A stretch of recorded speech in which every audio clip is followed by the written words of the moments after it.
Last March, I pulled my husband's white work shirts from the dryer and stopped. They were actually white, not the dull ivory I had quietly accepted for years. White, the way they looked the first time he wore them. I hadn't switched brands. I hadn't bought a new machine.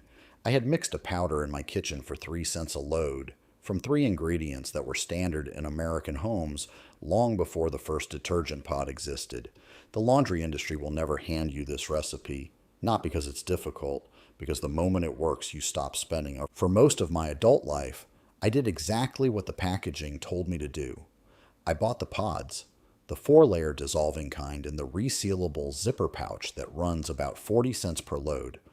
I added scent beads to the drum before every wash because the commercials had convinced me that clean is a smell, not a condition. I kept a bottle of liquid fabric softener, a stain pen clipped to the machine, and a box of dryer sheets I replaced on autopilot. Laundry had quietly become a 5-product system, and I was spending somewhere between $14 and $18 every 3 weeks to keep it running. And my laundry was fine, just fine. The kind of fine where nobody compliments it and nothing ever actually improves. That drove me crazy. Then the problems started stacking up in ways I could not explain away. My husband's gym shirts smelled clean coming out of the dryer and sour again within 20 minutes of wear. My white dish towels had drifted from white to a flat, dingy cream so slowly I had stopped registering it until a friend pointed it out. My bath towels felt stiff and slightly waxy, like they had been collecting residue for years that rinsing never fully cleared. I switched detergent brands. I tried a fragrance-free liquid. I ran extra rinse cycles. Nothing resolved. The sour smell came back with the next workout. The gray held. The towel stayed stiff.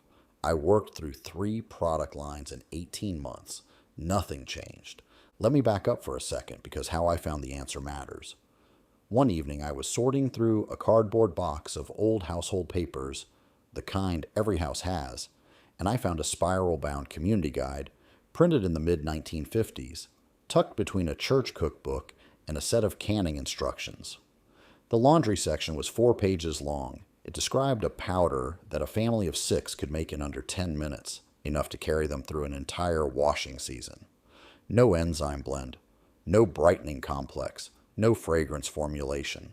I read the ingredient list twice. Then I read it a third time. 3 items. That was it. Those 3 ingredients had been standard in American households from the late 1800s through most of the mid-20th century. Washing soda, sodium carbonate, sat alongside flour and baking soda in ordinary kitchens without drawing any attention. Borax had been sold under the same brand name since 1891 and appeared in home economics curricula of the 1940s without explanation. Everyone already had it on the shelf. The bar soap most commonly paired with them, Fels-Naptha in continuous production since 1893, or Zote, a tallow and citronella soap made in Mexico, was a standard utility item carried in hardware stores across the country. This was how laundry was done for the better part of a century before the first detergent pod was manufactured. The full list: washing soda, borax, and finely grated bar soap. 3 items available at any grocery store or hardware store for a combined cost of $8 to $10, enough to cover most households for 4 to 6 months. Here's what I eventually understood about what each one actually does. And once you see the mechanism, the industry's long turn toward pods and perfumes and monthly subscriptions starts to look less like innovation and more like a very deliberate business decision. We've been trained to think that when laundry fails, when the smell comes back, when the white goes gray, when the towels stop feeling soft, the problem is not enough detergent, so we add more. We run a second pod. We pour past the dosing line, and the clothes smell better for a day or 2. Then the same problems return. That cycle never ends because you're treating the symptom, not the cause. Here is what is actually happening inside the fabric. Modern synthetic detergents, pods, liquids, and most powder concentrates are formulated with surfactants, enzymes, fragrance compounds, and a meaningful load of fillers and binding agents. When you use more than the machine needs, and most people do, a portion of that detergent does not rinse out. It bonds to the fiber. It stays, and that residue becomes a trap. It attracts new soil on the next wear. It holds moisture inside the weave. It gives bacteria something to feed on. The sour smell that returns after one workout is not sweat that wasn't removed. It is bacteria colonizing the buildup that never left. You are not using too little detergent. You are almost certainly using far too much. The homemade powder works on an entirely different model. Instead of loading the fabric with chemistry and relying on the rinse cycle to clear it, you use a precise dose of 3 ingredients that each do a specific mechanical job and leave nothing behind. It is the difference between spraying a plant with nutrient solution every week and building soil that feeds it from below. One masks the deficit, the other removes it. Washing soda is the alkaline engine. Sodium carbonate raises the pH of the wash water high enough to break the bond between oil-based soils and fabric fibers. Grease, body oil, food residue, they all release more easily in an alkaline environment. Same principle behind oven cleaners and heavy degreasers, scaled down and calibrated for fabric. Borax does 2 jobs. First, it softens the water. Hard water, which affects roughly 85% of American homes, carries calcium and magnesium ions that actively interfere with surfactant action. Those ions bind to soap molecules before the soap can bind to dirt, which means a significant portion of your detergent's cleaning capacity is spent just neutralizing the water, wasted before it touches a single fiber. Borax eliminates that interference. Second, it contributes mild antibacterial action alongside the washing soda, which is precisely why this formula outperforms commercial options on gym clothing and towels, the categories where odor failure is most persistent. The finely grated bar soap, Fels-Naptha or Zote, is the surfactant. It grabs soil on one end and water on the other and bridges them so the rinse cycle can carry everything away cleanly. No residue, no binding agents, no fragrance compounds left behind in the weave to trap the next round of bacteria. The fix is not more detergent. It is a different chemistry entirely. Here is the recipe. 2 cups of washing soda, 2 cups of borax, 1 full bar of Fels-Naptha or Zote, grated as finely as possible, food processor or fine box grater, not a rough chop. This step is not optional. Coarse soap flakes will not dissolve reliably in cooler water and will leave white streaks on dark fabric. Fine powder dissolves on contact. Total cost for one batch, $3 to $5, depending on your region. That batch covers 60 to 80 standard loads. Use 2 tablespoons per load. Add the powder directly to the drum before loading the clothes, not to the dispenser drawer, where it can often clump and fail to dissolve fully. One important note before you start.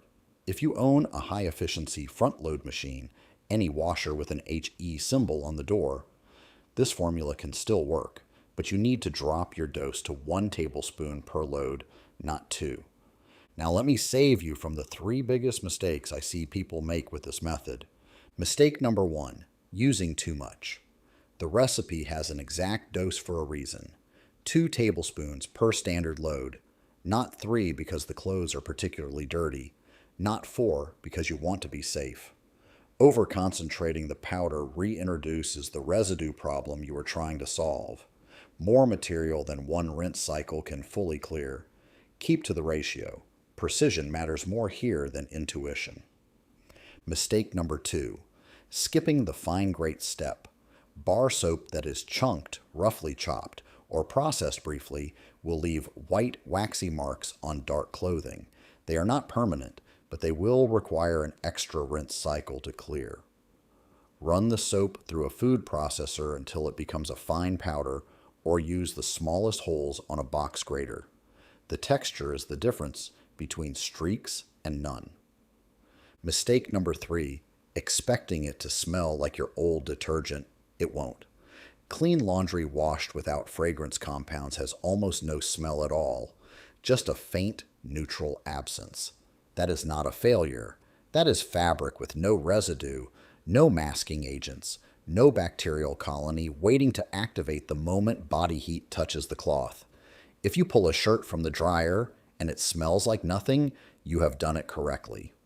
And here is the finishing move, the one that takes clean laundry all the way to the bright, even white you stopped expecting years ago. Once a month, for whites and light colors only, run a pre-soak before the wash. Fill a basin with hot water. Add a quarter cup of washing soda and half a cup of 3% hydrogen peroxide, the standard brown bottle kind from any pharmacy, $1 or $2 at most. Submerge the items, wait 30 minutes, then transfer them directly to the machine and wash with the homemade powder as normal. The alkaline soda and the peroxide react as an oxidizing agent. Yellowing from years of buildup lifts cleanly. No commercial booster required. Sometime in the late 1950s, the major detergent brands arrived at a ceiling. Cleaning performance had largely plateaued, so the industry began competing on perception instead. Fragrance became the primary signal that laundry was clean. Scent was engineered to linger on fabric for days, because lingering became the consumer's definition of clean. The product multiplied. Softeners, boosters, pods, scent beads, dryer sheets, in-wash fragrance packets. Each product manufactured dependency on the next. Your grandmother's laundry shelf held 3 items. Today's laundry aisle carries hundreds. The powder that predates all of it still works. The chemistry has not changed, and the shirts in my dryer, the ones a neighbor stopped to ask about last spring, come out white because the residue is gone, not because something is covering it.